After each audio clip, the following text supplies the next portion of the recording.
Amna and Dr. Gauri, wonderful presentation. I learned a lot, it was very useful, Gauri.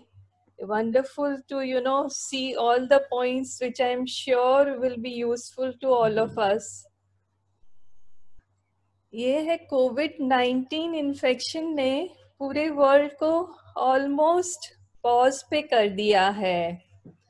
ये है कि कुछ महीनों से काफी एफर्ट हो रहा है ये जानने के लिए कि कौन सी मेडिसिन है या कौन सा सप्लीमेंट है जो एक्स्ट्रा काम करेगा apart from the usual precautions which are very important कि जो हमें प्रोटेक्ट भी करे और ये है कि अगर इन्फेक्शन हो जाता है तो कंट्रोल करने में भी हेल्प करे।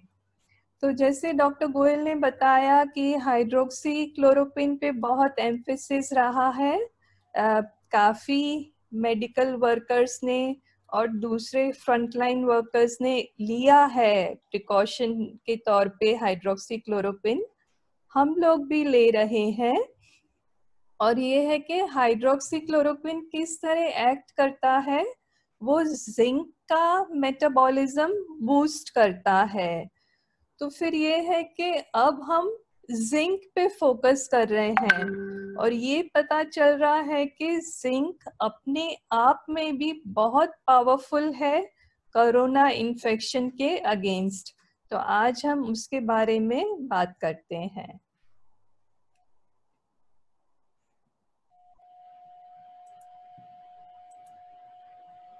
तो जैसे डाइटरी एस्पेक्ट पे आमना ने बताया कि बहुत सारे विटामिन्स और मिनरल्स इम्यूनिटी के लिए ज़रूरी हैं।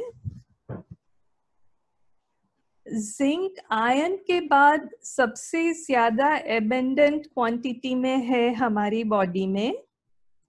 थोड़ा सा हिस्ट्री पे बात करते हैं।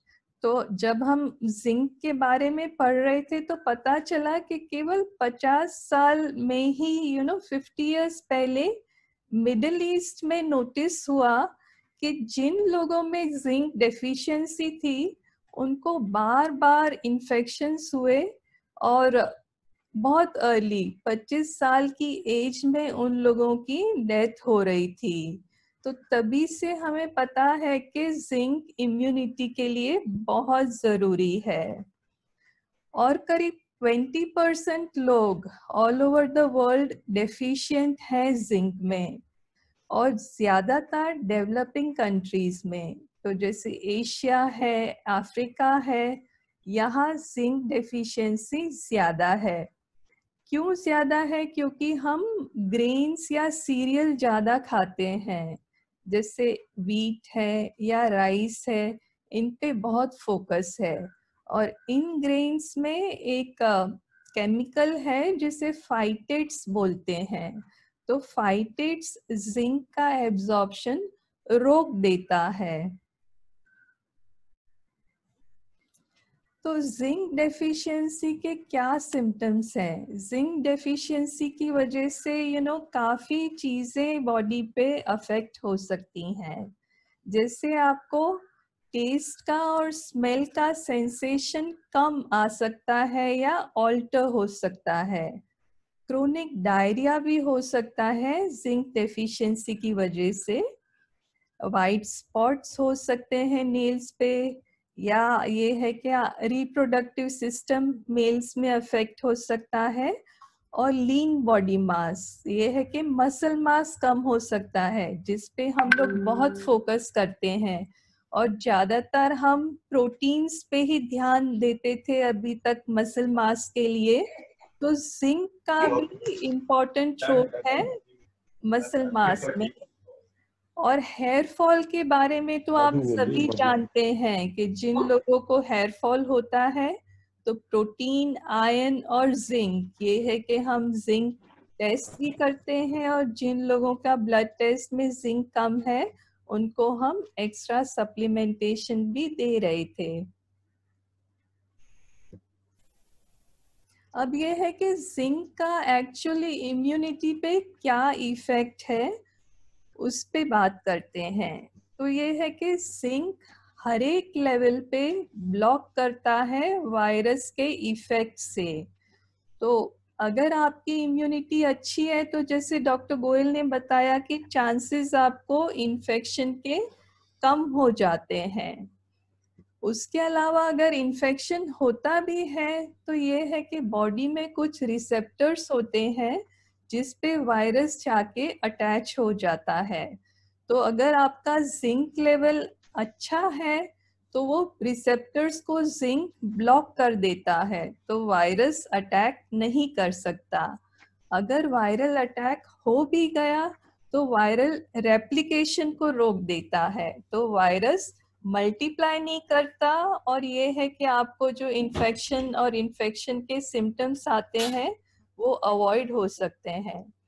इसके बाद की स्टेज में ये है कि बॉडी एक्स्ट्रा ये है कि स्ट्रेस में चली जाती है, और जो इन्फ्लेमेटरी साइटोकाइनाइन रिस्पॉन्स है जिसकी वजह से लंग्स अफेक्ट हो जाते हैं, बॉडी के दूसरे पार्ट अफेक्ट हो जाते हैं, सीरियस कंडीशन हो जाती है या आईसीयू में जाना पड़ता है, उससे भी प्रोटेक्ट करता है। तो ये है कि जिंक बहुत ही पावरफुल मिनरल है जो हर एक स्टेज पे वायरस के जो इफेक्ट है उसको नलिफाई करता है। वैसे तो ये है कि अल्कोहल पे तो रिस्ट्रिक्शन है ही सर्जरी के बाद में, लेकिन अगर आप में से कुछ लोग हैं जो लोग ये है कि अल्कोहल ले रहे हैं और एक्स्ट्रा अल्कोहल ले रहे हैं, तो अल्कोहलिज्म में ज्यादा जिंक डेफिशिएंसी हो सकती है। जो लोग अल्कोहल ले रहे हैं उन लोगों में जिंक एब्जॉर्प्शन कम हो जाता है। ये है कि अल्कोहल गट पे इफेक्ट करता है जिस वजह से जिंक एब्जॉर्प्शन कम होता है, उनके लिवर स्टोर्स कम होते हैं, यूरिन में ज्यादा जिंक एक्सक्रीट होता है। तो इस वजह से ये है कि अगर आप अल्कोहल ले रहे हैं तो प्लीज बी वेरी केयरफुल, नहीं तो रिस्ट्रिक्ट करना है अल्कोहल इनटेक।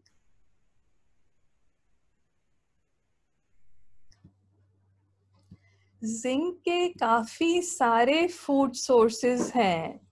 ये है कि नॉन वेजिटेरियंस मीट से ऑयस्टर वैसे तो ज्यादा लोग नहीं लेते हैं, तो ऑयस्टर भी जिंक का बहुत अच्छा सोर्स है। बस ये है कि जिंक को वेजिटेबल्स के साथ लेना है ताकि ये है कि एब्जॉर्प्शन जिंक का इम्प्रूव हो जाए। वेजिटेरियन सोर्सेज में ये है कि काला तिल है, सनफ्लावर सीड्स हैं, आलमंड्स हैं, पंपकिन सीड्स है, और सारे लेंटिल्स, बीन्स, चिकपीस, ओट्स, कुछ वेजिटेबल्स भी हैं जैसे स्पिनच, मशरूम वगैरह, इनमें भी जिंक है। लेकिन अभी क्या है कि अभी हम चाहते हैं कि हमारा बॉडी में जिंक लेवल्स एकदम ऑप्टिमम रहे, तो हम कंप्लीटली फूड सोर्सेस पे नहीं रिलाय कर रहे हैं। बॉडी की जो डेली रिक्वायरमेंट है जिंक की, वो विमेन में 8 मिलीग्राम है और मेन में 11 मिलीग्राम है।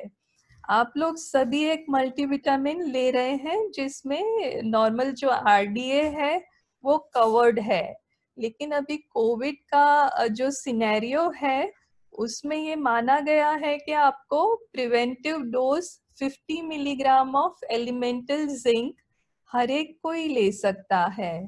तो जैसे आप कोई भी जिंक का कंपाउंड जैसे सल्फेट है, एसिटेट है, ग्लूकोनेट है, बाय कर सकते हैं, और उसमें जनरली 20% एलिमेंटल जिंक होता है। तो जैसे आपने 200 मिलीग्राम की जिंक सल्फेट टैबलेट ली है तो उसमें करीब 40 to 50 मिलीग्राम आपको जिंक मिलेगा। तो ये हम मल्टीविटामिन के एडिशन में लेने की बात कर रहे हैं। तो ये तो प्रिवेंटिव डोज हुआ।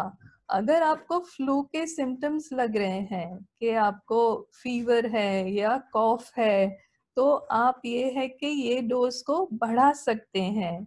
आप 100 मिलीग्राम जिंक कर सकते हैं फॉर अ फ्यू डेज, या ये है कि हॉस्पिटल में 150 मिलीग्राम, लेकिन तब आप वी होप कि वो स्टेज नहीं आए, लेकिन अगर आती भी है तो फिर आप मेडिकली सुपरवाइज्ड रहेंगे। जिंक में ये ध्यान रखना जरूरी है, जैसे हमने पहले कहा कि ग्रेन्स इंटरफियर करती हैं जिंक के एब्जॉर्प्शन में। तो ये है कि जिंक टैबलेट्स को खाने के साथ नहीं लेना है। वैसे भी आप लोग लिक्विड्स खाने के साथ नहीं लेते हैं, बट हाफ एन आवर का गैप नहीं, 1 घंटे का गैप रखिए। तो आइदर 1 आवर बिफोर अ मील या 1 घंटे बाद आप जिंक ले सकते हैं। टी पे भी है कि टी का रिस्ट्रिक्शन करना चाहिए या टी के साथ में आप जिंक नहीं लीजिए। मिल्क प्रोडक्ट्स के साथ या कैल्शियम सप्लीमेंट्स या एंटासिड्स के साथ भी आपको जिंक नहीं लेना है। आपको कुछ टाइमिंग का ऐसे स्पेसिफिक क्वेश्चन है तो आप ये है कि बाद में टच में भी आ सकते हैं, अगर कुछ क्वेरी है कि कौन सा सप्लीमेंट लेना है, किस टाइम पे लेना है जिंक। ये है कि जिंक के साथ में कॉपर लेना जरूरी है। तो थोड़ा कॉपर तो आपकी मल्टीविटामिन में है, और मैं मानती हूँ कि आप सभी मल्टीविटामिन ले रहे हैं, आपने बंद नहीं किया है। इसके अलावा अगर घर में कोई कॉपर वेसल है तो उससे आप ये है कि पानी ले लीजिए, तो उसके थ्रू भी आपको थोड़ा कॉपर मिल जाएगा। और ये हम एक्स्ट्रा जिंक केवल 2-3 महीने के लिए बात कर रहे हैं, ये कोविड सिनेरियो के लिए। ये है कि जिन लोगों को पास में किडनी स्टोन्स हुए हैं या यूरेटर में स्टोन हुए हैं या कोई दूसरी किडनी प्रॉब्लम है, उनको जिंक एक्स्ट्रा जिंक नहीं लेना है। वो है कि वो जिंक केवल अपनी जितना मल्टीविटामिन में है 8 से 11 मिलीग्राम वो लेते रहें जिंक। अगर उनको सिम्टम्स होते हैं फ्लू के तो वो लोग प्रिवेंटिव डोज 50 मिलीग्राम शुरू कर सकते हैं। नहीं तो केवल उन्हीं लोगों को ध्यान रखना है कि एक्स्ट्रा जिंक रेगुलरली नहीं लें अभी।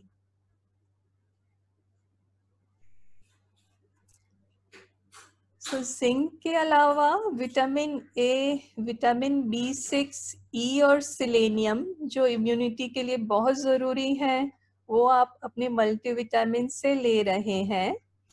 विटामिन डी, विटामिन सी और विटामिन B12 आपको इंडिविजुअली सेपरेट लेना है। विटामिन डी भी काफी लोग वीकली ले रहे हैं। B12 सप्लीमेंट्स अपने मत बंद करिए। विटामिन सी भी आप एक्स्ट्रा ले सकते हैं, लेकिन ये है कि इसमें भी जिन लोगों को पास्ट में किडनी स्टोन हुआ है या यूरेट्रिक स्टोन हुआ है, उनको एक्स्ट्रा विटामिन सी सप्लीमेंट नहीं लेना है। तो please continue with your regular supplement intake, क्योंकि काफी लोग टेस्ट अभी नहीं करवा पा रहे हैं। तो जो भी आपको लास्ट प्रिस्क्रिप्शन दिया है उसी को अभी आप फॉलो करिए। और ये है कि डॉक्टर गोयल जिंक की एफिकेसी के लिए एक ट्रायल भी शुरू कर रहे हैं। तो उसके बारे में ये है कि मैं डॉक्टर गोयल को ही पास करती हूँ।